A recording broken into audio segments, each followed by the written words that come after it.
बाटे दिल हमर कैसे बताई, टूटल बाटे दिल हमर कैसे बताई, टूटल बाटे दिल हमर कैसे बताई। सब लड़की त भइल, सब लड़की त भइल बारिश कसाई, टूटल बाटे दिल हमर कैसे बताई, टूटल बाटे दिल हमर कैसे बताई।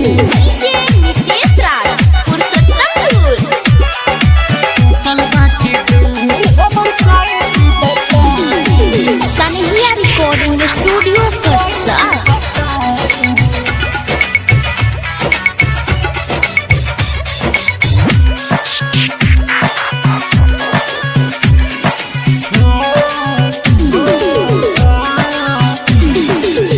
जियल मुहाल भइल है सब सोच के, घुट घुट के जियो तानी लोरी अपन पोछ के, जियल मुहाल भइल है सब सोच के, घुट घुट के जियो तानी लोरी अपन पोछ के।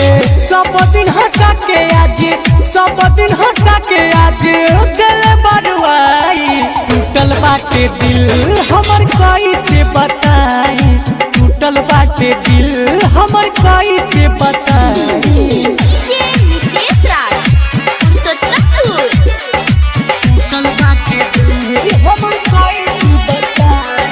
सनहिया रिकॉर्डिंग स्टूडियो कटसा।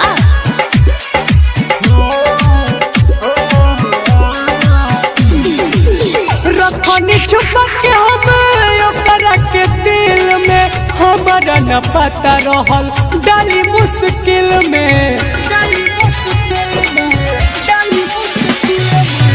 रखनी छुपा के हमें ओकरा के दिल में, हमारा न पता रहल डाली मुश्किल में। दीपक दीवाना कहे, राइटर मंजय कहे गोइल भुलाई, टूटल बाटे दिल हमर कैसे